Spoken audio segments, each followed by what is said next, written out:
നമ്മൾ first business ഒരു വിഷയമാണ്.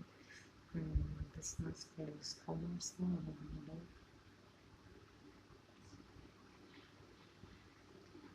സബ്ജക്റ്റിലുള്ള ഒരു വിഷയമാണ് ബിസിനസ് സ്റ്റഡീസ് എന്ന് പറയുന്നത്. ബിസിനസ് സ്റ്റഡീസ് എന്നൊരു വിഷയം പാടാമെന്ന് എല്ലാവരുടെ മനസ്സിലായത്. ആ ബിസിനസ് സ്റ്റഡീസ് പാടുന്ന വിഷയമാണ്. ബിസിനസ് സ്റ്റഡീസ് എന്ന് പറയുന്നത് ഒരു ബിസിനസ്സിനെ കുറിച്ചുള്ള സ്റ്റഡി.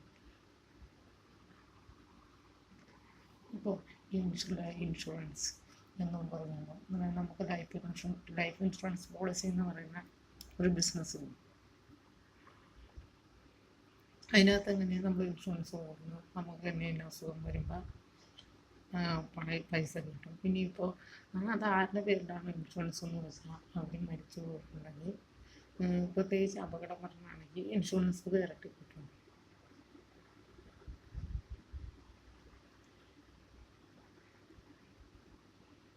അപ്പോൾ നമ്മളിപ്പോൾ ഇൻഷുറൻസിനെ കുറിച്ച് പഠിക്കുമ്പോൾ നമ്മൾ ഇതെന്താ എന്നുള്ളത്.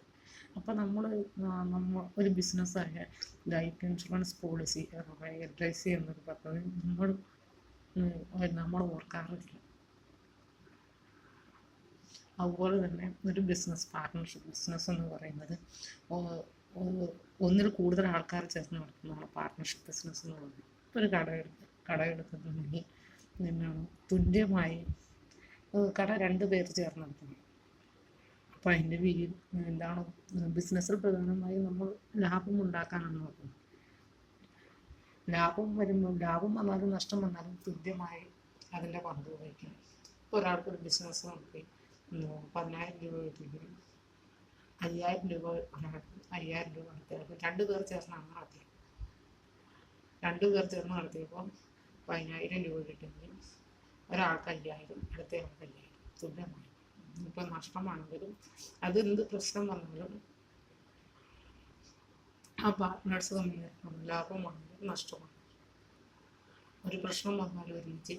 അതുപോലെ ബിസിനസ്സിൽ ഇപ്പോൾ കച്ചവടം ഞാൻ പറയുന്നത് 10,000 രൂപ കിട്ടിയെങ്കിൽ 5,000 രൂപ ഒരാൾ 5,000 രൂപ കൊടുത്ത് 50-50. അപ്പോൾ പാർട്ട്ണർഷിപ്പ് ബിസിനസ് എന്ന് പഠിക്കുമ്പോൾ അതെന്താണെന്ന് പോലും ചിലർ നിന്നടത്ത് നിന്ന് വാക്കുകൊടുക്കുന്നു. ക്ലാസ്സിൽ വെച്ചാണെങ്കിൽ ഇതെന്താണ് പാർട്ട്ണർഷിപ്പ് ബിസിനസ് എന്ന്. ഇനിയിപ്പോൾ വീട്ടിൽ ചെന്നാലും വീട്ടിലുള്ളവരോട് ചോദിക്കുമ്പോൾ പോലും അവർ ചിലപ്പോൾ പാർട്ട്ണർഷിപ്പ് ബിസിനസ് ഉള്ളവരായിരിക്കും. അതായിരിക്കും ചിലപ്പോൾ അവരുടെ ജോലി. പക്ഷേ അതെന്താണ് ഏതാണ് എന്ന് അതിൻ്റെ